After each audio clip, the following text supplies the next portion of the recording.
Bismillahirrahmanirrahim. Assalamualaikum warahmatullahi wabarakatuh. Perkenalkan, nama saya Santi Rahmawati dengan NIM 11910724156 dari Lokal 5B jurusan Pendidikan Kimia. Pada kesempatan kali ini saya akan menjelaskan tentang materi limbah bahan berbahaya dan beracun dengan dosen pengampu adalah Bapak Pangolawan Sulaiman Ritonga, SPD MPD. Sebelum kita masuk kepada apa itu limbah bahan berbahaya dan beracun menurut para ahli, kita definisikan dulu menurut masyarakat pada umumnya. Biasanya setelah mendengar kata limbah, biasanya masyarakat mengartikan bahwa itu adalah suatu benda yang berbahaya yang bisa membahayakan manusia, hewan, bahkan lingkungan.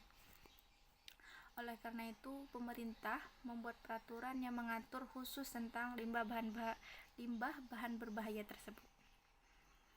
Oke, pada pembahasan kali ini saya akan membahas tentang pengertian limbah bahan berbahaya dan beracun, kemudian undang-undang tentang pengelolaan limbah bahan berbahaya dan beracun, kemudian sifat dan klasifikasi limbah B3, kemudian jenis-jenis limbahnya, serta sistem pengolahan limbah B3.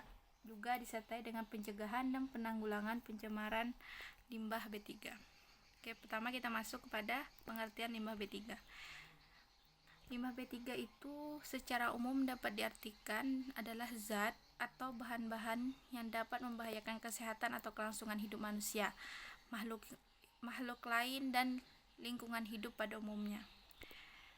Sedangkan menurut Undang-Undang Republik Indonesia Nomor 32 Tahun 2009 bahwa limbah bahan berbahaya itu adalah zat, energi, atau komponen lain yang karena sifat, konsentrasi, dan jumlahnya baik secara langsung maupun tidak langsung dapat mencemarkan atau merusakkan lingkungan hidup, membahayakan lingkungan hidup, kesehatan, serta kelangsungan hidup manusia atau makhluk hidup lainnya.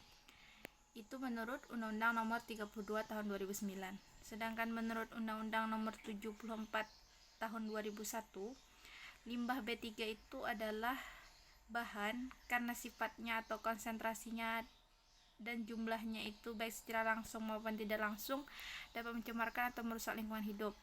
Maka itu dapat membahayakan lingkungan hidup, bisa juga membahayakan kesehatan makhluk hidup serta kelangsungan hidup manusia serta makhluk hidup lainnya. Sedangkan menurut Undang-Undang Nomor 101 Tahun 2014 bahwa limbah B3 itu adalah zat, energi, atau komponen lain yang karena sifat atau konsentrasinya baik secara langsung maupun tidak langsung dapat mencemarkan lingkungan hidup, membahayakan lingkungan hidup dan kesehatan serta kelangsungan makhluk hidup lainnya. Jadi dapat kita simpulkan bahwa pemerintah Republik Indonesia itu mengatur khusus tentang pengelolaan limbah B3 yang pada umumnya itu sangat merusak kelangsungan hidup makhluk hidup di muka bumi. Sekarang kita masuk ke macam-macam limbah B3. Limbah B3 itu sangat banyak. Di antaranya ada 4. Yang pertama itu adalah limbah yang dihasilkan oleh rumah tangga. Terus limbah yang dilarang digunakan, limbah yang penggunaannya itu dibatasi, dan limbah yang boleh digunakan. Kita masuk yang pertama, yaitu limbah yang dihasilkan oleh rumah tangga. Contoh limbah yang dihasilkan oleh rumah tangga itu adalah bekas pengharum ruangan, pemutih pakaian, deterjen pakaian, pembersih kamar mandi, pembersih kaca atau jendela, pembersih lantai, hairspray, dan batu baterai, serta masih banyak lain yang dapat dihasilkan oleh limbah rumah tangga. Kemudian ada limbah bahan berbahaya yang dilarang untuk digunakan. Yang pertama ada aldrin, kemudian klordin, DDT, deldrin, endrin, heptaklor, dan masih banyak lagi. Kemudian ada B3, bahan berbahaya yang beracun yang boleh digunakan oleh manusia. Yang pertama ada amonia, kemudian asam asetat, asam sulfat, asam klorida, formalin, metanol, natrium hidroksida, termasuk juga gas nitrogen. Ini boleh digunakan dalam jumlah yang tidak terlalu banyak, tetapi jika digunakan dalam jumlah yang banyak seperti amonia dan asam asetat juga akan membahayakan makhluk hidup. Kemudian ada bahan berbahaya dan beracun yang digunakan secara terbatas, yaitu ada merkuri, senyawa merkuri, linden, paration, dan beberapa jenis CFC lainnya. Kemudian kita masuk ke undang-undang yang mengatur tentang pengelolaan limbah B3. Undang-undang ini mengatur bagaimana pengelolaan limbah baik di bidang industri juga maupun di bidang rumah tangga. Yang pertama itu ada Undang-Undang Nomor 32 Tahun 2009 yang mengatur tentang perlindungan dan pengelolaan lingkungan. Kemudian ada Peraturan Pemerintah Nomor 74 Tahun 2001 yaitu tentang pengelolaan bahan berbahaya dan beracun. Kemudian juga ada Peraturan Menteri Negara Lingkungan Hidup Nomor 3 Tahun 2008 yang mengatur tentang tata cara pemberian simbol dan label berbahaya dan beracun. Kemudian ada Peraturan Menteri Negara Lingkungan Hidup Nomor 2 Tahun 2010 tentang penggunaan sistem elektronik registrasi bahan berbahaya dan beracun. Sekarang kita masuk ke yang ketiga, yaitu ada sifat dan klasifikasi limbah bahan berbahaya dan beracun. Suatu limbah itu tergolong sebagai bahan berbahaya dan beracun jika ia memiliki sifat-sifat tertentu, di antaranya mudah meledak, mudah teroksidasi, mudah menyala, mengandung racun, bersifat korosif, menyebabkan iritasi dan menimbulkan gejala-gejala kesehatan seperti karsinogenik, mutagenik, dan sebagainya. Kita masuk ke simbol yang pertama. Simbol pertama itu lambangnya seperti api, lingkaran, dan ada muncul lambang seperti api, itu artinya pengoksidasi, yang menunjukkan suatu bahan itu dapat melepaskan banyak panas atau dapat menimbulkan api ketika bereaksi dengan bahan kimia lainnya, terutama bahan-bahan yang sifatnya mudah terbakar meskipun dalam keadaan hampa udara. Kedua yaitu mudah menyala.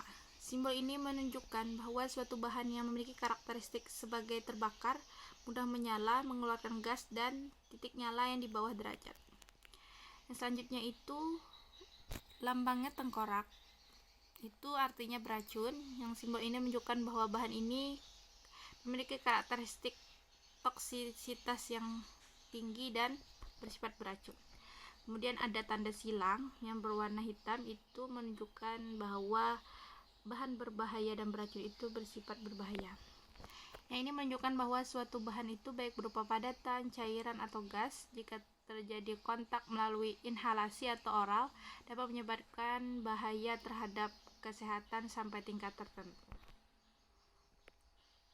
Kemudian simbol-simbol yang selanjutnya ada iritasi. Simbolnya seperti tanda seru, biasanya itu bersifat sensitasi pada kulit yang dapat menyebabkan reaksi alergi pada kulit. Kerusakan parah pada mata yang dapat menyebabkan iritasi serius pada mata. Kemudian ada yang bersifat korosif. Simbolnya seperti itu, menyebabkan iritasi atau terbakar pada kulit dan menyebabkan proses perkaratan pada lempeng baja. Kemudian ada berbahaya bagi lingkungan. Gambarnya seperti ada pohon, kemudian ada limbah di sampingnya, itu menandakan bahwa suatu bahan ini dapat menimbulkan bahaya terhadap lingkungan. Kemudian ada karsinogenik yang menunjukkan bahwa paparan jangka pendek, jangka panjang, atau berulang dapat menyebabkan efek kesehatan. Kemudian kita masuk ke yang keempat, ada jenis-jenis limbah B3. Limbah jika dilihat dari jenisnya, ada beberapa jenis limbah yang dilihat dari sumbernya. Yang pertama ada limbah B3 dari sumber yang tidak spesifik. Limbah ini tidak berasal dari proses utama, melainkan dari kegiatan pemeliharaan alat, inhibitor korosi, pelarut kerak, pencucian, pengemasan, dan lain-lain. Kemudian yang kedua ada limbah B3 dari sumber spesifik. Limbah ini berasal dari proses suatu industri atau kegiatan utama.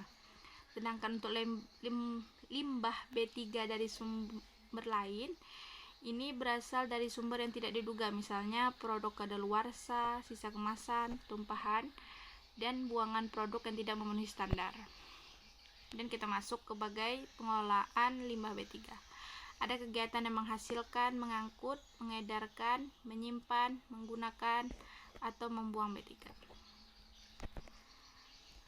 Ini gambaran bagaimana pengelolaan limbah yang biasa dilakukan di industri, mulai dari pengangkutan, kemudian penyimpanan, kemudian pendistribusian.